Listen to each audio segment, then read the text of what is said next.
Welcome back 3rd through 5th grade Reading Language Arts teachers for a special installment of our learning series on unpacking the Reading Language Arts block.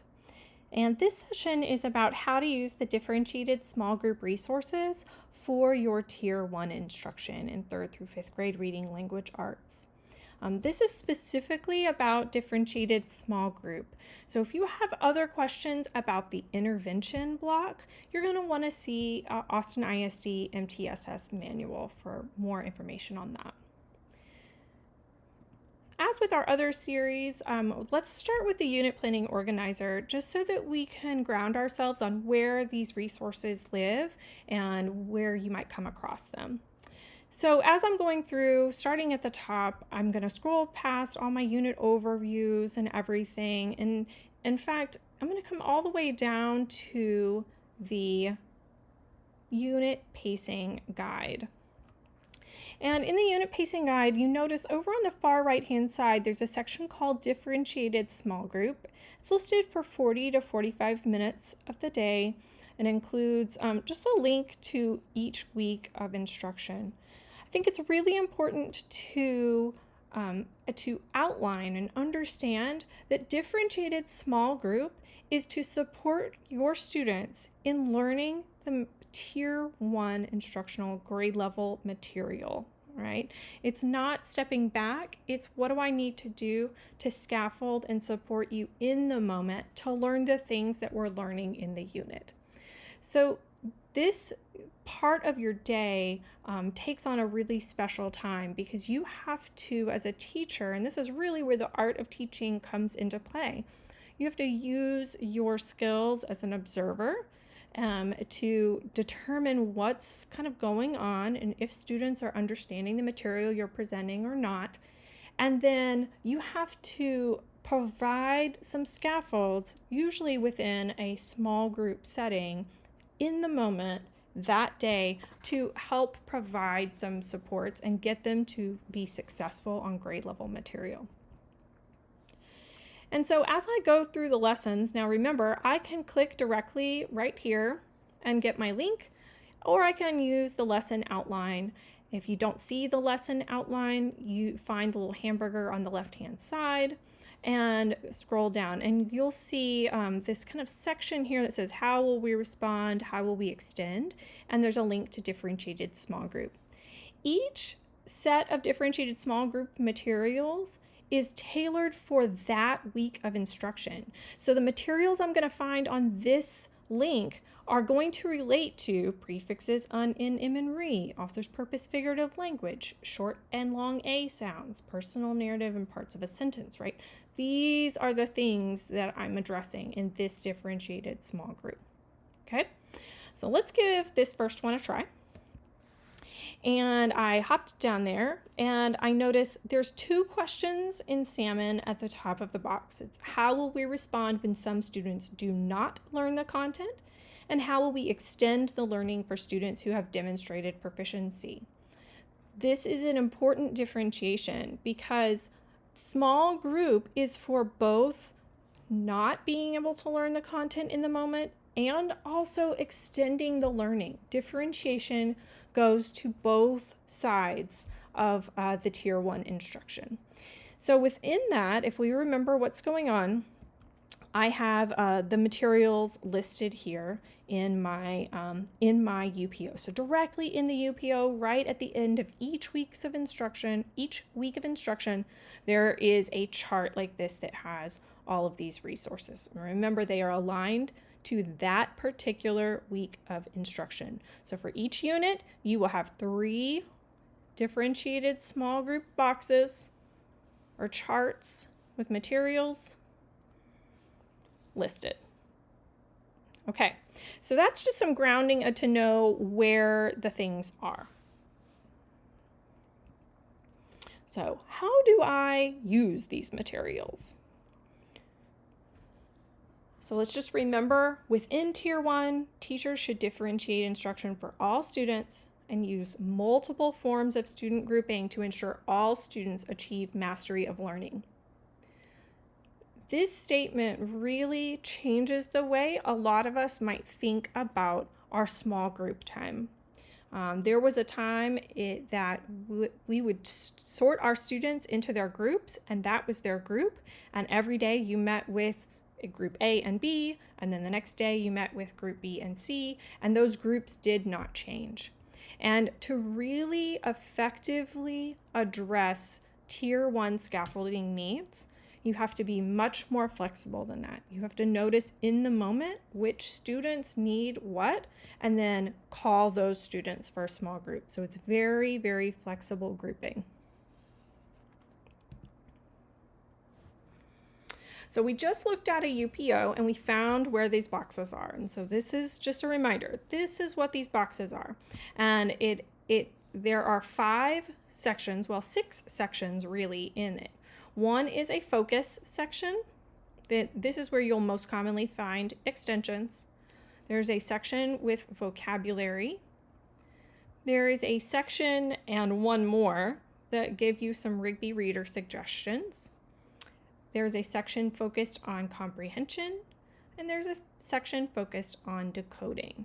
And this is specifically for 3rd through 5th grade.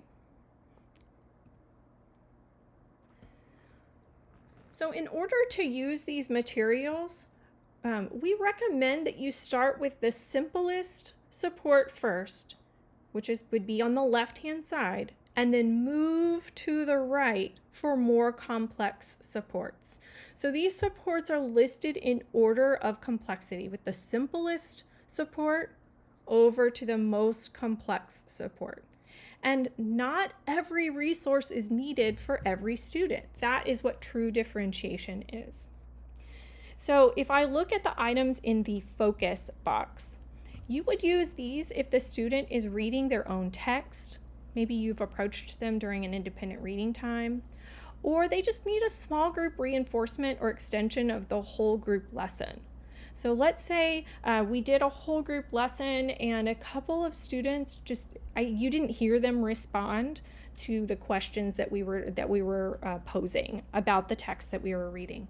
It is very appropriate for you to pull those 3 or 4 students in a small group right at the beginning of your differentiated small group, just really quickly, and in that small group, see if they can respond to the questions you were asking about the text that you were reading in whole group. Some students get nervous in whole group and don't respond, and this is a great way to very simply review the lesson in a small group and just check for their understanding.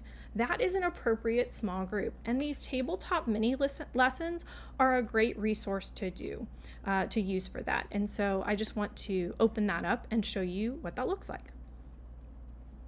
The tabletop mini lessons are a whole booklet. You can click through them, or you can use the table of contents on the side to go through. So for example, a theme. If I go to theme, the first page will give you some really good information about theme. They'll give you some great questions to pose about theme. They will give you some prompts that are like almost there prompts, all the way up to ready for more prompts or extension prompts, and some other activities or concept language that students might need to know. So this is a great teacher page just to help you when you're asking them in small groups. The second page of the theme part is just the anchor chart again. So you could have that in a small group on your computer screen. You could show it to them in that smaller setting. And that's it. So each lesson, see here's plot is next. It's the same setup, and then the plot anchor chart. So the focus lessons are a great way to just, with the text that the students are reading, or just to kind of address really quickly. And this could be a very small group, right? Of just a couple of students, and it might only take 5 minutes or so, just so you can hear their response. The next step up in complexity would be a vocabulary support. So use these if the student needs additional practice with vocabulary in a small group setting. So let's say you've done some vocabulary work in whole group, and one of your students maybe just didn't seem like they were getting it all the way. There are 2 vocabulary interactive practice activities, and those are found in HMH. And then we've also provided a foundational skills word study studio lesson that connects to decoding prefixes, because I see that the focus is prefixes, sub, and for this particular week. And these lessons are really nice 10-15-minute lessons. They are always 1 to 2 pages. They are very short, with a little teach model, some guided practice, and an application. Now, this guided practice is going to be pretty general because it says decoding prefixes. So you would want to replace some of these words with the ones specifically mentioned for that week, which I think were sub and for. And then there is a practice like decoding page. This is really nice just for small group to be able to come through and say, hey, let's find all the words with sub as a prefix in here. Well, clearly there's going to be a bunch, right? Because the title is Subways. So let's find all the ones with sub, and then let's read the text together. This is a great way to apply that. The next step up from there would be to use a new text. So use the Rigby leveled library or the Rigby readers and the take and teach lessons. So use these if the student needs to practice the skill or topic with a new text, needs deeper discussion, and needs multiple text questions. So let's say that group of kids that you pulled over because they weren't talking during whole group, and you gave them the tabletop mini lesson and they still were not understanding what was going on.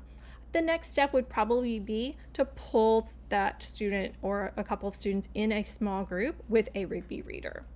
And the process for doing the take and teach lessons is to choose a just right book based on level, skill, topic, or genre. Now remember, we are still trying to address grade level skills. So we are not leveling the books way down to second or third or first grade level. That's not the kind of support we're providing. We're helping in small group to access grade level text, and it might take a minute. You might have to do a couple of you might have to provide a lot more support than you would traditionally do. So you would deliver instruction with the book's take and teach lesson, choosing the appropriate sessions based on need, and then check comprehension and reinforce instruction and extend learning with supporting activities. And we've provided for you a list of Rigby readers every week that align to the topic. Remember, overall, we're trying to do knowledge building across the unit. So we've selected books that go with that particular unit. And we're going to be taking a look at a take and teach lesson here in the next part of this presentation. The next level up in complex supports would be an intense comprehension lesson. And you would only want to use this read and respond journal piece if the student needs a simplified text that is pre-sectioned with direct questions. Let me show you what I mean. So these read and respond journals are beautiful, illustrated, chunked text, but they are slightly below grade level. So they're at the very beginning of grade level or just slightly below grade level. So they are meant to be a simplified grab for what's going on. So here's this one. It's called The Stop in the Desert. It's from that week of instruction. You can see that the font is much larger. There's a lot of space on the left and the right of the page for taking annotations. There's a very clear illustration that goes with this piece of text. And then there is a read and respond question that is directly connected to that piece of text. These are typically about 8 pages long. Sometimes I've seen one that's up to 10, but they're usually about 8 pages long. And they're sectioned off in this way. And so here we look at the next page. With the look at these pictures, how clearly they kind of guide the discussion about what's happening here and provide you some support. Now, if I have an emergent bilingual student that's really needing a lot of this visual support, this could be really, really useful. But I want you to remember that the support I'm providing in differentiation, if you head to the complex support, you also have to head back. So if I have provided this more complex comprehension support and students are being successful, then my next step with that student or student group is to go backwards and try something a little closer to grade level, right? So I always want to figure out, how can I get you back to being successful in my whole group lesson and on grade level, right? So don't leave students over here in complex supports. The goal should always be to provide the scaffold and then see if I can step you back up to grade level. The last thing, the most complex support that we can provide in the upper grades would be direct decoding and fluency support. So use these when the student needs intensive support with grade level foundational skills. Now, there are some students that will probably need this support on a pretty regular basis, and that's okay because you're helping them be successful in what we're doing in class right in this minute.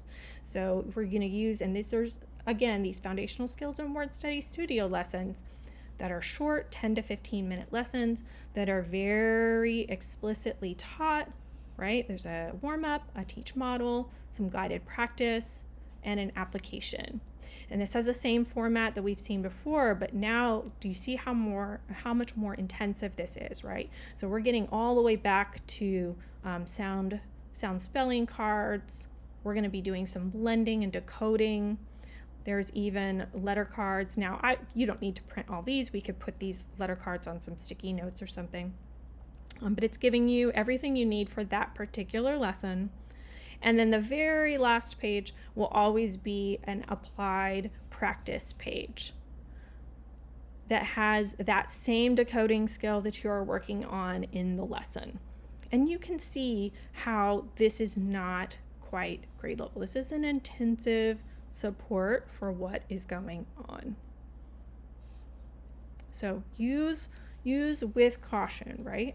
But this is a great support to help our students that are behind grade level at least be successful with the skills that we are studying right now. We often hear about this, yes and, right? They're receiving intervention and they need to be successful at grade level. We can't leave them behind.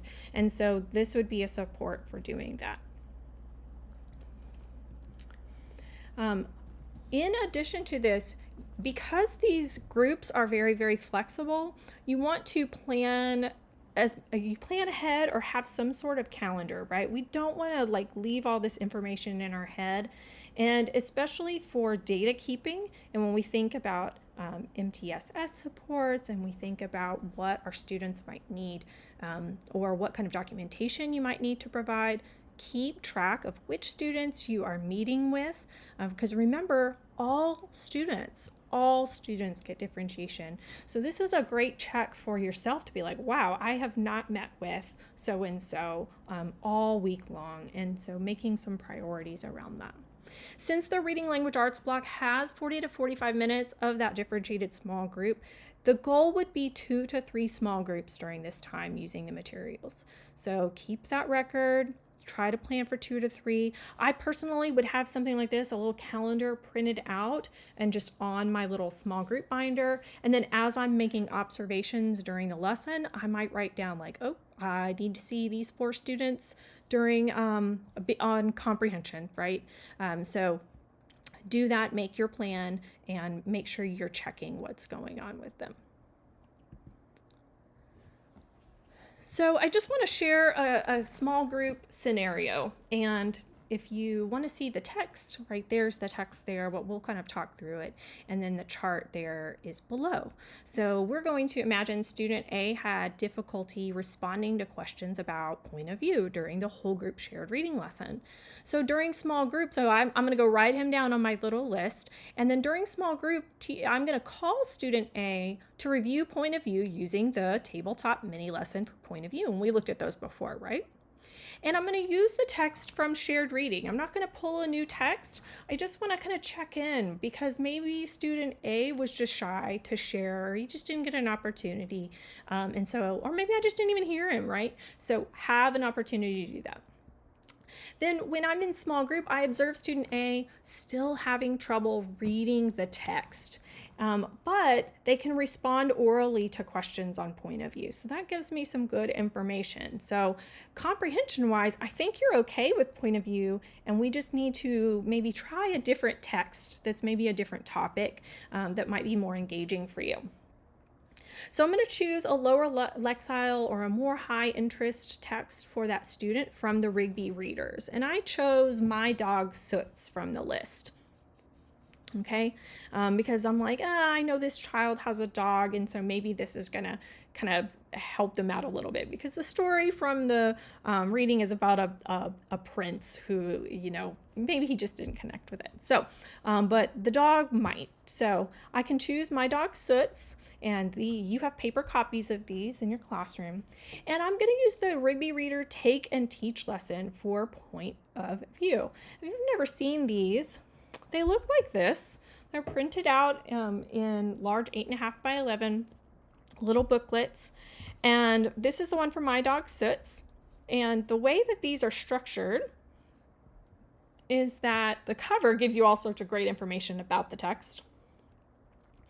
And then the first 2 pages walk you through key ideas and details. That is just, every single book does this. It's key ideas and details.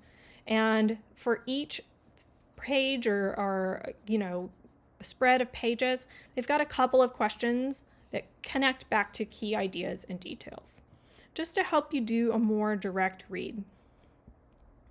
But I said I was focused on point of view, so I want to go grab point of view because I know this student can answer questions about point of view, so I'm really just kind of seeing if having a different text that they can read that better. And so again, I'm asking these questions about point of view, and I'm having the student read this out loud, and I've got a little small group going. Student A, I notice, is able to successfully read and comprehend the Rigby Reader during the small group lesson. So hooray, it was just interest in the text. Teacher, I can verify mastery using the Rigby Reader Comprehension Quiz if I need to. So if I need something more tangible to get that information, I can do that. And then I'm going to check in with student A the following day during shared reading, just to see if what's going on is still there. So now that I know that the reading is not an issue, I'm going to check in with them when we go look at that shared reading text again, and I'll be like, hey, can you read this one? You read so great yesterday. Can you read a little piece of this to me? So I'm going to just check in with them. So all together for group A, I did a little bit of monitoring, right? I made some observations, and I called this student into 2 different small groups during the week. And that would be kind of the general piece. And it's really important for me to keep track of this and keep track of what I'm doing with students. So what are students doing during differentiated small group? So during differentiated small group, the students are optimally meeting with the teacher for differentiated small group instruction. But then what are students doing who are not meeting with the teacher, right? They are completing the independent or collaborative work from vocabulary, from our reading lesson, from foundational skills, from writing, and from our grammar lessons, right? They have work to do from those lessons, and we don't want to try to get something brand new out there and switch stations around and do all this fancy work. The most effective thing would just be to start a must-do, may-do list for your students. And so you have the must-dos are the things that we did during our lesson that day, and then the may-dos are a handful of maybe some fun activities or literacy centers that are linked in the UPO. Students could also be engaging with independent reading and writing to practice their skills, or they could be exploring an extension activity or a literacy center aligned to the unit. So that is what students are doing during differentiated small group. Now, it's important to note that what students are doing during intervention might be a bit different, right? Because it's a different block of time. These are 2 different times of the school day. So differentiated small group, I am engaging with Tier 1 whole group instruction and mastering grade level skills. My small groups are about Tier 1 and grade level skills, and my stations and my activities for students to complete independently or collaboratively are also aligned to that Tier 1 instruction. This is a shift because during my intervention block, then the students are meeting with teacher for intervention instruction as determined by their MTSS plan. And they might also be using technology resources to complete targeted intervention practice, like Imagine Language and Literacy would be an example of that. They could also be completing follow-up work from their intervention lesson. So these are different. This is a different time. It has a different purpose than our differentiated small group time. I just wanted to make sure to have a little bit of time to explain that difference. So before I close out this lesson, I just want to have a little HMH search and find time. So there are a couple of things on here that people might not be familiar with how to find them in HMH. And it's really in this vocabulary and suggested text. So I am going to go into my UPO, and I'm going to go look, and I can see right here, this one I happen to be on, is vocabulary, interactive practice, critical vocabulary, Katoto the Mighty, generative vocabulary. What is that? Where is that? What is going on? And so what I'm going to need to do is I'm going to need to open HMH. And sorry, I didn't have the tab open, but let's go into that. All right. So here is HMH. When you log in, it's going to have your screen like this, but I'm going to go to Discover. And let's say I'm working in module 1. That's fine. And I'm going to go to View Resources. And this is a dangerous area to be because there are a lot of resources. But you can use this filter section to get you where you might need to go. And sometimes the most useful one is the format. Nope. See, it wasn't. I'm going to go to component because remember what that was called on the UPO was the interactive vocabulary. And they've got interactive module assessment, interactive selection quiz. Nope, that's not it. We need vocabulary. Let's just scroll through. Let's see what we can find. The Read and Respond Journal there is an interactive version of that, but I think that in the purpose of a small group, I would rather have students not have their laptops with them. There it is, Vocabulary Interactive Practice. So I'm just going to click on Vocabulary Interactive Practice and say Apply. And I have a couple of I've got basically 2 for each week, 2 to 3 for each week. And I'm just going to go look for that Katoto the Mighty. I'm going to go click on it. And this is for students to go look at. And I could imagine if I was an emergent bilingual student that this would be kind of amazing, right? I've got a really clear picture. I've got the word here, and I click it, and it kind of reads something else to me. I can also play the audio. Critical vocabulary. Katoto the Mighty. And it will Let's read. Explore. What does each word mean? So if I need to hear it, I can do that. But it has all the words in this little flip card. It's kind of fun, right? With a picture example and a sentence. And when I go to the next page, they've got some practice on here. What do you know about each word? So in which situation might you need to act cautiously? Using a heavy tool. And then I can check it and it will say that's correct, right? If I get it wrong, it says, oh, that's not it. Think about it is and how you might feel when you're thirsty, frustrated. So I'm going to say try again. it leaves the one I've on, I'm going to say I would be frustrated. There we go, right? So this is a nice practice that's connected to what you were doing. Critical vocabulary. There's another page for critical vocabulary. And then it also gives me a space to practice typing. And I know we always are wanting some active typing practice. Here's a great way to do that. There's also 2 pages for suffixes, right? So this is done a little bit differently, but these are great examples of some things to do. Sometimes it's something fun. Oh, look, I have to type in bumpy,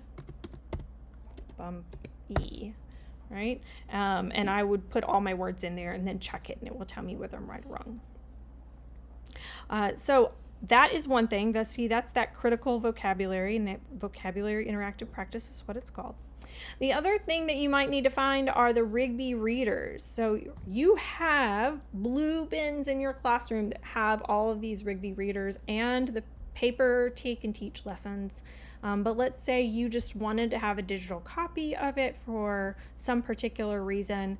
You have to kind of go change what you're doing. So over here on your select a program, you have to go choose Rigby readers. And then it opens it up to here. Now, if you know the name of the book that you're looking for, that is the best option. So for example, we were just reading My Dog Soots. And so I'm gonna say My Dog Soots.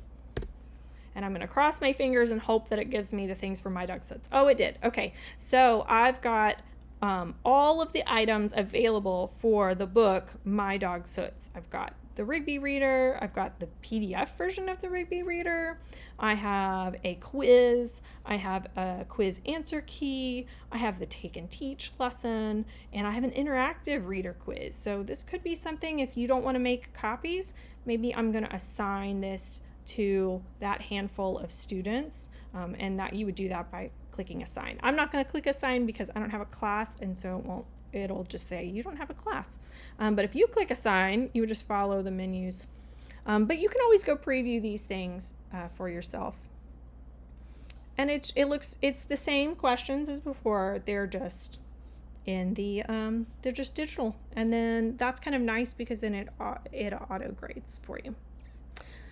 All right, so that is it. That is how we want you to be using the materials for differentiated small group instruction.